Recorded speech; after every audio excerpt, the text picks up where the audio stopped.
Welcome back, everyone, to episode number 49 of the Beginner to Master Speedrun. I am coming into today rated 1790, so very close to breaking 1800. And I'm on a win streak of 150 games, so we'll try and keep it going. Let's hop into the first game. Okay, first opponent playing Skill Gammon from Switzerland, rated 1718. My opponent is taking some time for the opening move. Is this game going to happen? Oh no, my opponent. Okay, game will auto abort. Oh, maybe not. Okay. We have a Sicilian. Let's play knight c3. This is one of my favorite approaches against the Sicilian. I have been playing some delayed Alapin in recent episodes, but for this game, we are going into a Grand Prix Attack. Pawn f4 and knight f3. And yeah, this is one of the more aggressive approaches against Sicilian. Really just trying to develop actively. Usually the bishop comes to c4. In some cases, it can go to b5 as well. But basically, I just want to set up where I castle quickly, I control space, and very often white can try and orchestrate a kingside attack in the early middle game. Bishop d7, it's a little bit slow. There's sometimes a trap if black plays bishop g4 early. There's takes and knight g5, but I don't think we'll be getting that. So let's castle and play d3. Just completing the opening setup. And I first learned the Grand Prix probably somewhere a little bit before the rating of 2000. And it's just a very easy opening to learn. Very often you can achieve the setup without much trouble. And going forward, there are a few attacking ideas. For one, the queen has access to the king side via e1, then eventually probably to h4. I think I'll start with queen e1. Usually a move to include.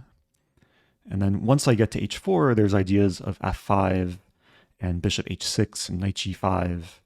And very often the queen, both bishops, and the knight, maybe even the rook, can help attack the king side. So yeah, let's start with queen h4. Not really doing anything too special so far. Just following the typical ideas for the opening. And meanwhile, black, and the ball is in black's court. Not entirely clear what black is up to. Sometimes black will try and expand on the queen side. We see knight to h5. So this does open the bishop.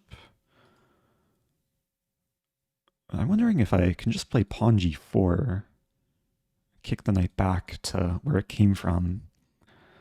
I can also go ahead and play pawn f5. Also looks very fine. I'm going to take a moment here. If I play pawn g4, there is this move bishop to f6, which I'm trying to calculate. Bishop f6, I have knight g5. And then if knight g7, I checkmate on h7. And g4, knight f6. Then f5 is actually more supported. So yeah, I'm liking this move. I'm not concerned about bishop d4 check.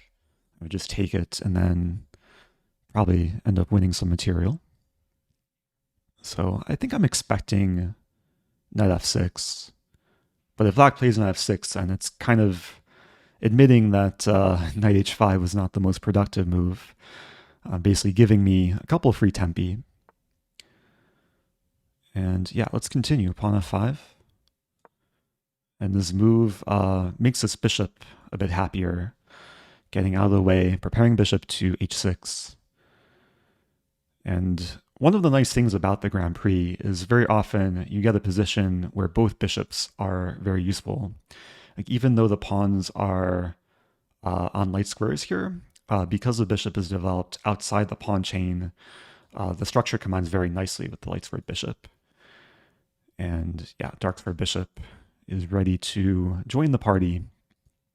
I think it was a couple episodes ago, I was comparing attacking chess to like a birthday party where you just want to invite all your pieces, make sure everyone has a good time. Black is creating some tension. Pawn e6 does undermine this bishop, maybe prepares pawn d5 eventually. Also, there's a kind of big focal point on f5. And I do have some options here. I mean, bishop g5 comes to mind, very simply pinning the knight. There's also pawn g5, like pawn g5, knight h5, pawn f6 would maybe force bishop h8. Like visually it looks really good, but I don't know if I want to go for that because it kind of closes things down. It seems kind of hard to crack the position, even with my pawns on g5 and f6. So I am leaning more towards this move. Yeah, I'm going to go for this. Because it creates a battery, and now the queen and bishop are both tied down to the knight. The knight, of course, is pinned. And if I can somehow add one more attacker, that would be nice. For example, if e takes f5, I have knight d5, and then there's 3 attackers, and I'd be just crushing in that position. So I don't think it's ever good for black to take with e-pawn. And it might be that I'm threatening pawn e5, which obviously attacks the knight, and if pawn takes, I have knight e4. I think the main goal is to get this knight to attack this knight. I should also mention that h6 probably just runs into bishop takes h6. Queen and bishop work well together. So it's looking good. Yeah, I'm honestly not sure what I would do in this position as black. Maybe cry a little bit. h6, okay, so this is attempting to deflect my bishop. And if I take, just looking for tactics, like there is kind of a weird line. Bishop takes h6, knight takes g4. And a lot of things are hanging. If I take back, yeah, at the very least that line should be good for me. Takes, takes, and then takes. Black's position should eventually crumble. So, okay, go ahead and take. I think from black's perspective, I mean, the goal is to try and create some chaos. And I'm actually just realizing that g4 hangs in this line. But black did trade off the darks for bishop. So I still like my attacking chances. Looking at queen h3. Queen h3, there's knight e3. And I'll have to calculate. Queen h3, knight e3, pawn takes. If I lose a rook, I win the bishop. There's also queen f4, which might be safer.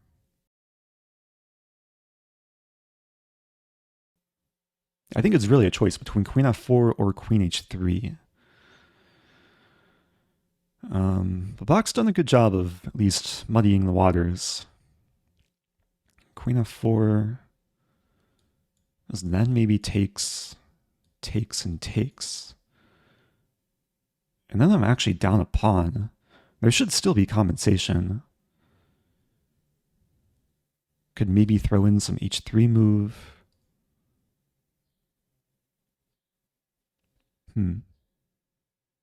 Yeah, I think queen f4 is a bit more solid, a bit more centralized. I hit the knight. I'm still trying to figure out what's going on after takes. I mean, the nice thing is the bishop does open. And then, I mean, maybe queen digs d6. Knight d5 becomes available. Actually, I'm realizing that, let's say pawn takes pawn.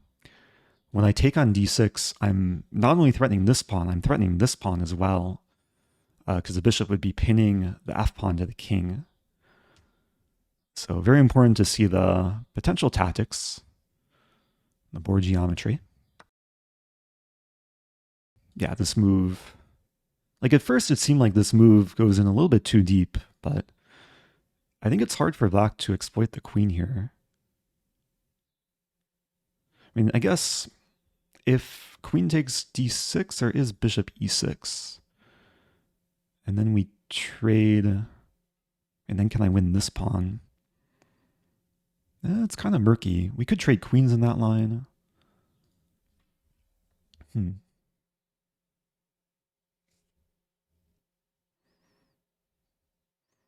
taking some time because, yeah, this might be a little bit unclear. Take, take again. I might not be better there. Okay, I'm going to look at this move again. h3, but then knight e5. It seems like black is holding things together.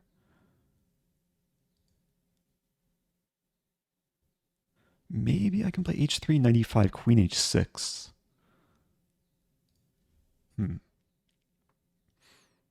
Okay, I'm going to go for h3.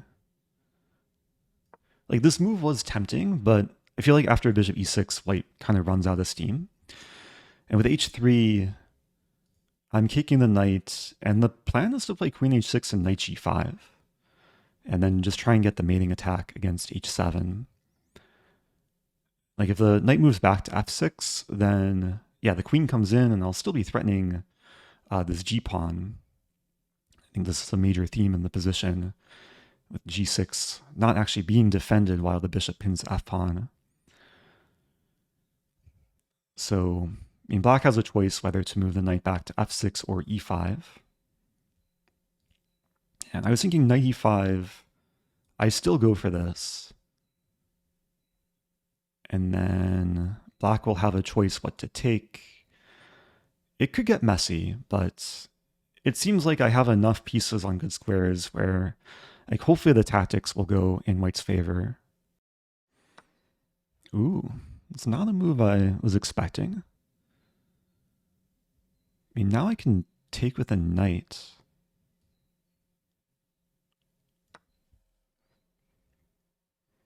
Now, yeah, there's a lot of potential weaknesses in black's position. I mean, knight f6 is no longer a move because I just take. So now I'm probably expecting knight e5.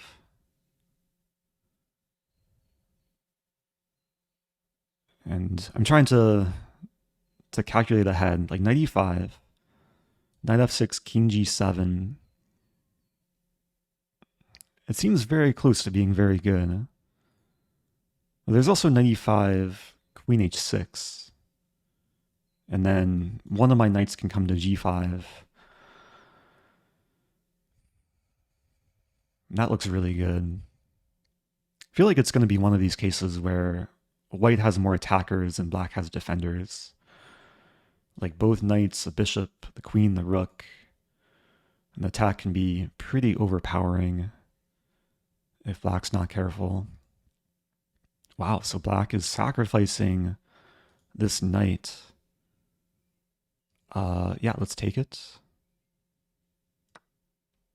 Maybe the point is to take back. And then black is preventing queen h6.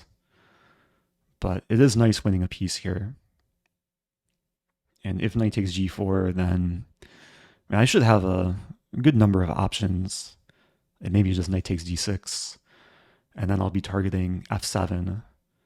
Like imagine the knight comes here and this knight comes here. I'll have 1, 2, 3, 4, 5 attackers against f7. In this case, I only have 3 attackers, but that's still a nice number. And knight f6 is a fork. Bishop takes f7 is a check. Yeah, I just have to choose how I want to win this. I mean, if I played this, take, and then rook h8, I'll take on f7. Yeah, looks pretty good. So black has actually 3 legal moves. We'll see if my opponent tries to fight on here. I do want to note that sometimes when you attack on the side that you've castled, there is a risk of exposing your own king. But in this case, yeah, my king is still very safe. Queen alone can't do too much damage. And yeah, once the bishop falls, should be cleaning up pretty shortly. Okay, rook e8. So I'm looking for force mate. I mean, I might as well start with this. Take a pawn with check. And yeah, black wants to play rook e1 or rook e2. I'm not seeing the immediate checkmate.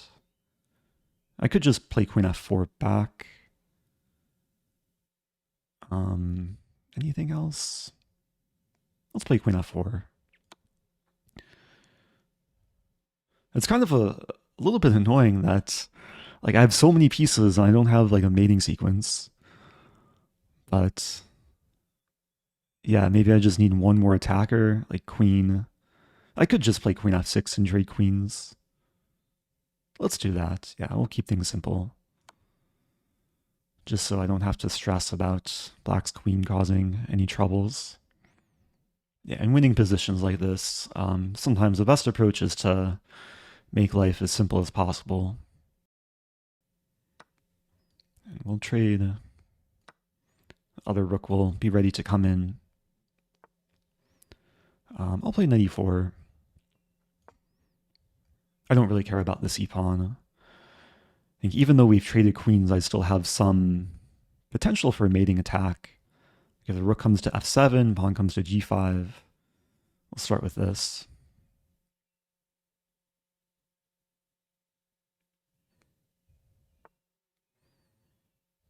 Any way to set up mate? Pawn g5, king h5. Okay, I might as well bring the other rook in. Because currently the king is completely restricted. And the plan is just to play rook f3 and rook h3 with mate. So the goal is to mate before my opponent flags, but I guess my opponent might be controlling how they lose here.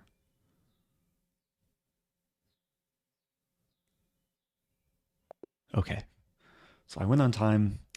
But overall, I think that was a nice attacking game. We can go back and analyze, but I think it was a nice example of like how to attack in the middle game in the Grand Prix Sicilian. There is a reason why they call it the Grand Prix Attack. And yeah, my opponent didn't play like a super main line. Like it's more common to play this setup without bishop d7, and then sometimes black tries to expand quicker on the queen side. But yeah, I pretty much got everything I wanted here. h5 ended up losing time, f5, and I'm mainly curious if I missed anything stronger than what I played in the game. Queen f4 was fine. Yeah, according to the engine, like black is still kind of surviving. It's not a completely winning advantage for white. But after this, and then especially once I won the knight, then it was pretty smooth. So apparently black's best move was knight g to e5. And yeah, I was probably going to go in with a queen h6 to set up this. But black is still surviving after takes, and queen f6. Of course, it's more fun to play for white, like knight d5, rook g3, a lot of pressure. So yeah, still would have had a good time here, probably. But nice game to start the episode. Let's keep it going, and we'll do another. Playing Luigi Villorio from Italy, rated 1789. And we have an English opening. I have not encountered too many English openings in this speedrun series. But I think we're going to have another version of a Grand Prix Attack. Because against the English, you can still play a Grand Prix. Even though I'm black and I'm down a tempo, I'll play pretty much the same setup as I played in the last game. There might be some small differences, but yeah, let's develop like so. And I guess I do have to choose whether to put the bishop on c5 or b4, assuming white plays bishop to g2. There's pros and cons to each move. Like bishop c5, of course, is more directed at white's kingside, and can very often lead to more direct attacks in the middle game. The drawback of bishop c5 is sometimes a bishop can easily get kicked around with like a3 and b4, even e3 and d4. But I think against this move, I'm more inclined to play bishop c5 because it sets up the tactic of bishop takes f2 and knight g5. So white does have to be careful here, because the natural developing move bishop g2 runs into takes, and bishop, or knight to g4, and I win back the bishop. And even this move actually gives me some other options. I could consider playing knight e4 and say, oh no, my queen, and then checkmate.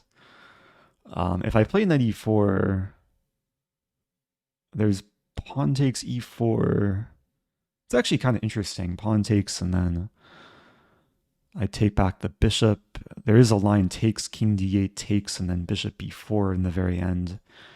And I win the queen, and I mate. Okay, so there's basically three candidate moves in this position. There's knight e4, there's knight takes d5, and there's bishop takes f2. Bishop takes f2, I think is just the most forcing. And it's probably what I'll end up going for. But I do want to give some attention to other moves. If I take here, I lose the queen, but then I win it back. Bishop b4, queen d2.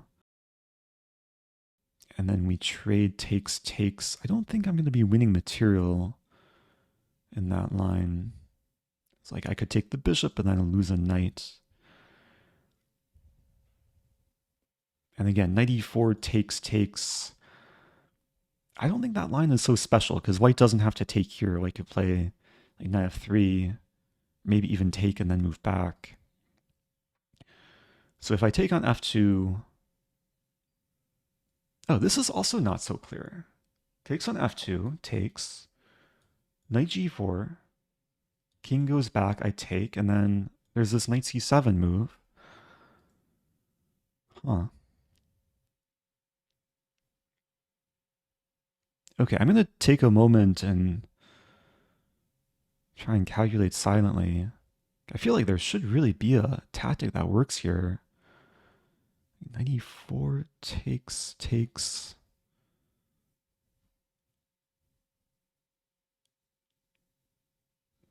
Knight takes d5, takes.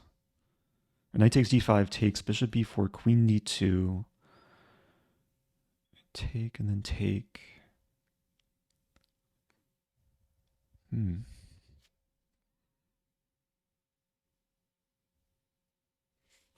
Burning a lot of time, but like it's already a critical moment. Bishop takes f2, king takes f2, knight g4, king e1, queen takes g5, knight takes c7, king d8, knight takes a8. I think I just have to keep calculating. Like, do I have knight e3? Knight e3, queen d2, knight d4. I also have queen e3.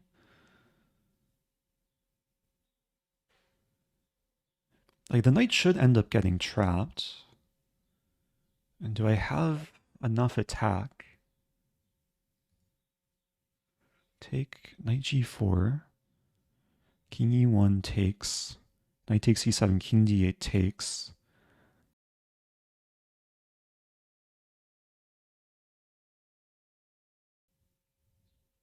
Like, I want to go for it, but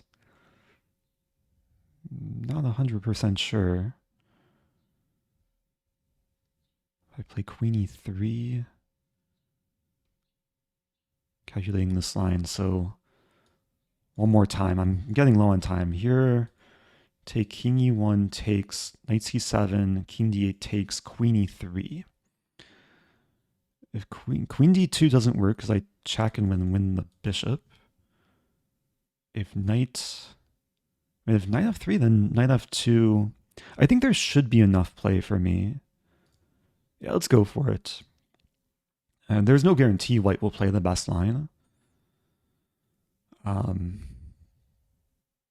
But I think, yeah, we're guaranteed a spicy game from here. Even though it looks like this wins material, I'm basically accepting the fact I'll sack my rook in the corner. And then I'll be relying on the activity with the two knights and the queen. So knight takes c7. Knight takes a8. And I'm thinking queen e3. And this is a move I was calculating from a distance, because if I played this, queen d2 is annoying. I wanted to get this move in, but then rook c1. Just double checking. Queen e3.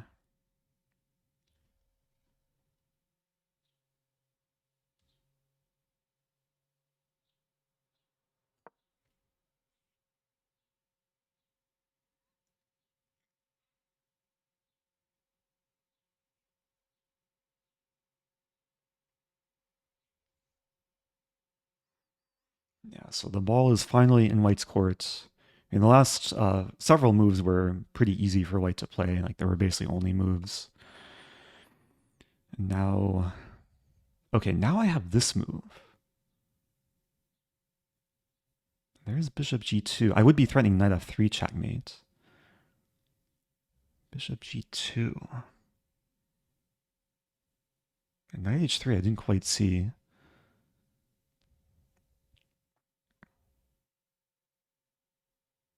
I think I have to go for knight d4. There's not too many other ways to generate initiative. I just don't see a clear line after bishop g2. And this does kind of restrict my ability to easily trap the knight. Okay, but white blunders. White blunder is actually a really beautiful tactic, knight f3. This is what I like to call a pork. It's a combination of a pin, e-pawn is pinned to the king, and the fork. And yeah, that game ended abruptly. But very, very intensive game, especially when it came to the calculations. Only 12 moves.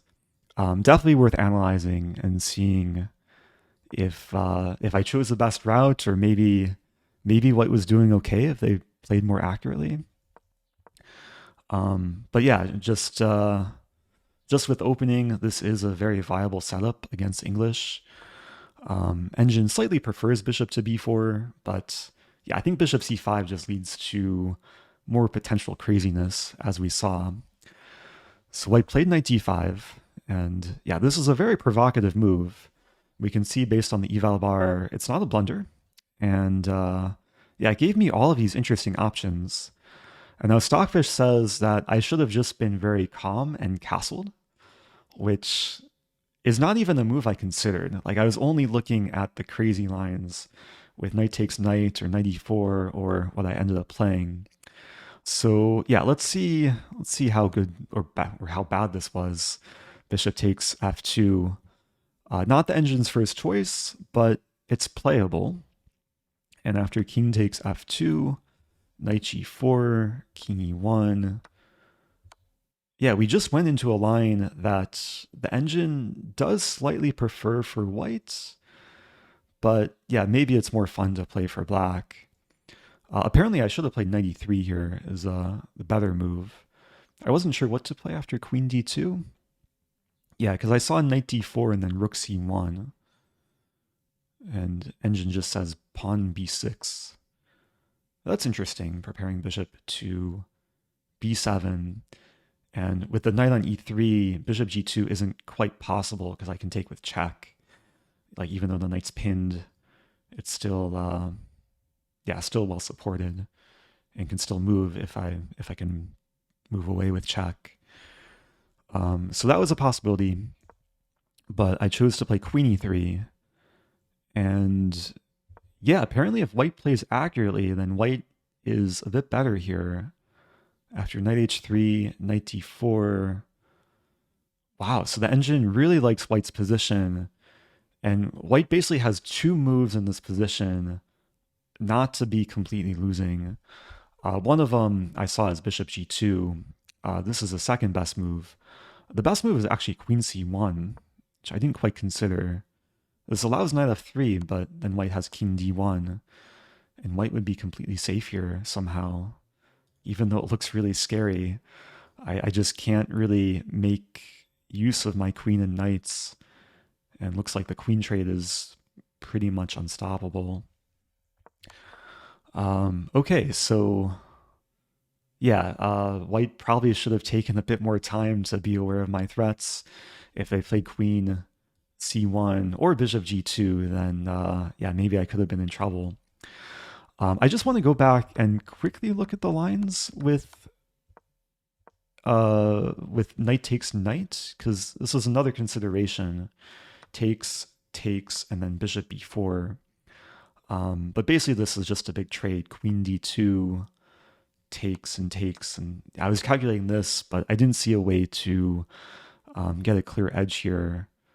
I guess takes and then takes, and yeah, it's just position, equal material, roughly equal according to the engine. And then finally, I do want to look at this move knight e4, which, yeah, I was tempted to play. If I played this move, I could have said, oh no, my queen. And of course, white can't take it because checkmate.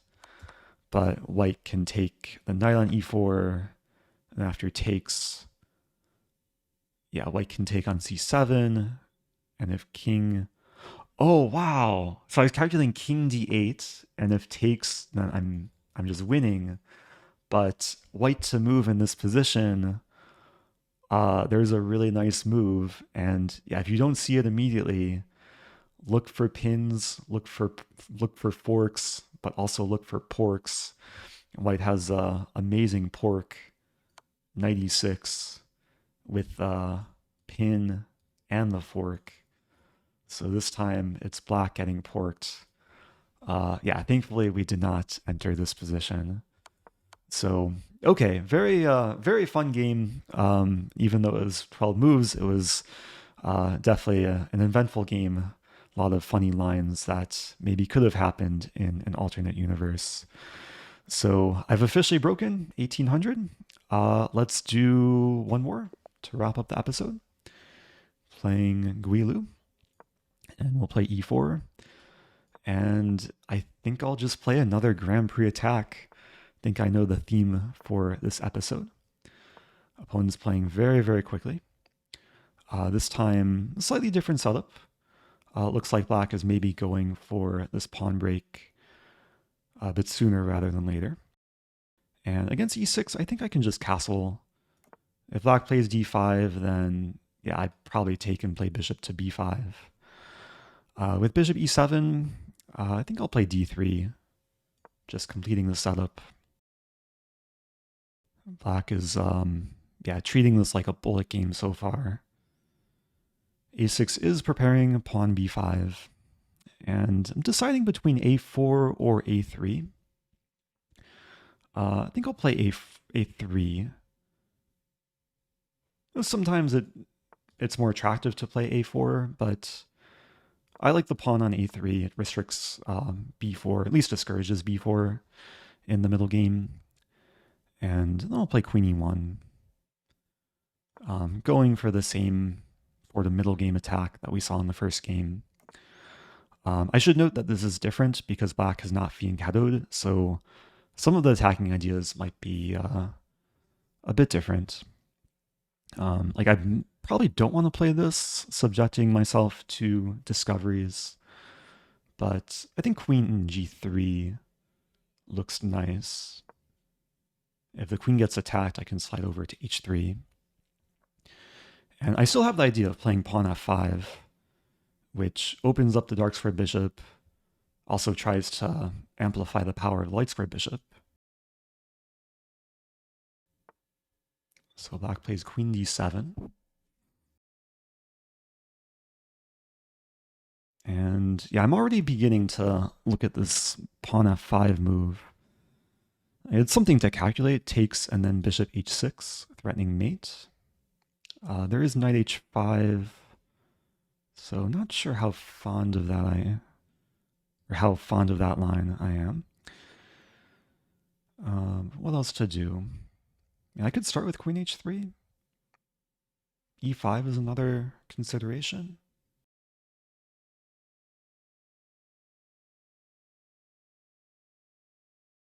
And king h1 is also kind of a slow move, but generally a slightly more useful square for the king. Choices. I'm leaning towards queen h3 because it helps support f5. It also can eventually exert pressure on h7, especially if the knight comes into g5. There's also cases where I can thrust a g-pawn, g4 and g5. So black plays rook d8. And, do I want to go for pawn f5? Black is maybe preparing pawn d5. I could slow play with bishop d2 and rook ae1. If I play pawn f5, takes and takes, just worried that black takes over the center and yeah, the bishop could get blocked.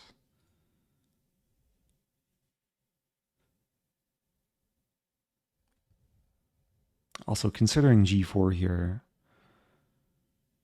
g4. With e5, I play f5. And then g4, if I get in g5, the knight probably has to move back to e8.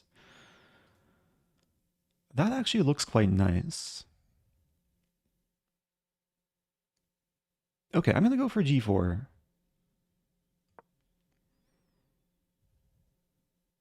Yeah, definitely some memories from the first game where I thrust the pawn forward.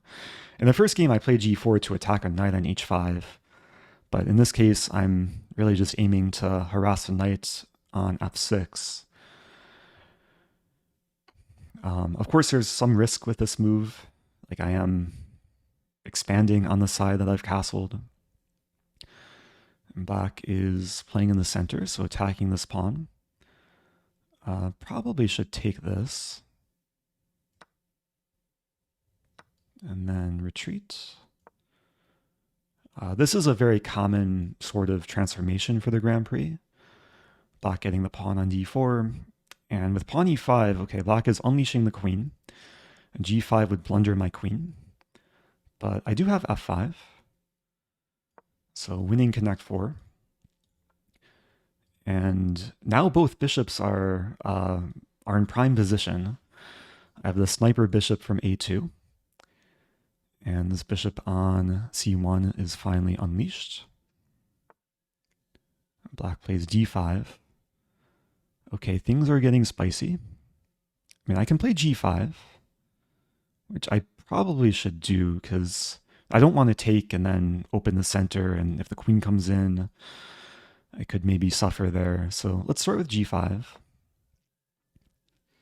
Trying to kick away the knight from its central control. Yeah, knight e8 was the only safe square. Now, the pawn in f5 is pinned, so I can't really even consider playing pawn f6. But knight g3 looks nice. And just routing the knight to the king side and reinforcing the e4 pawn. And again, I'm trying to treat this like a nice birthday party, where the party is taking place on the king side. My knight has joined, my bishops are ready to join, or at least observe the party from a distance. I guess it's a question, do I want to take with knight or pawn? I'm realizing the knight is maybe ready to come into d6. If I take with pawn, it allows pawn d3. Oh, there's also this idea, because there is a pin.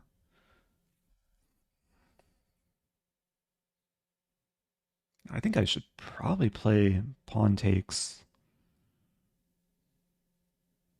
I have knight d3. Yeah, I'm going to take with pawn.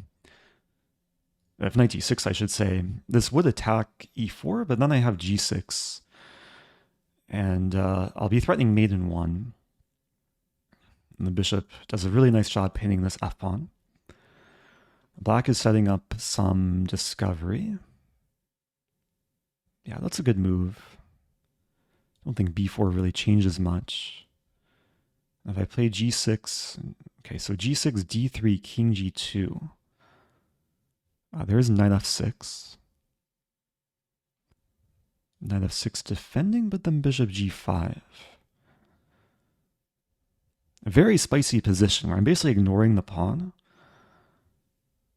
Oh, there's also, wait a minute, there's pawn takes. I can't take back because of the pin. So maybe I start with this move. Yeah, it's kind of annoying. Yeah, let's start with this move.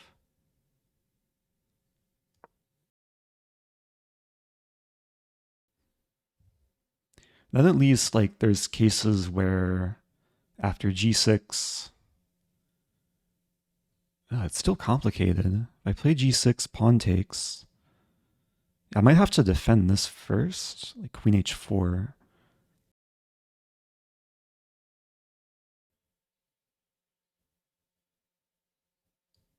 Oh, it could get really spicy. Yeah, I do have to watch my time.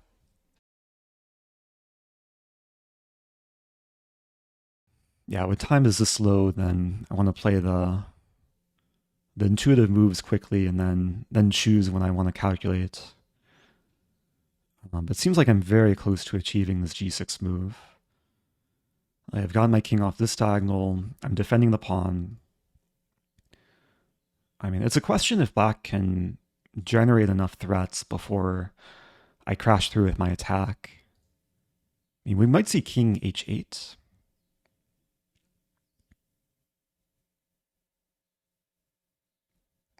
I guess I can calculate king h8. I play this.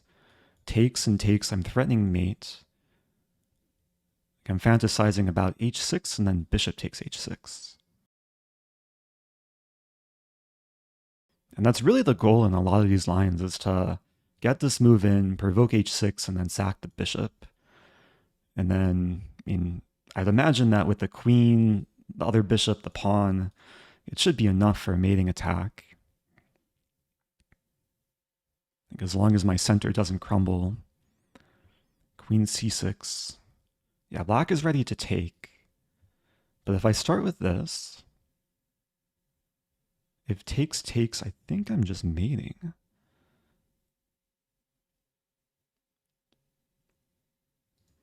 mean, worst case scenario, I'll have rook e1, but I'm going to start with this.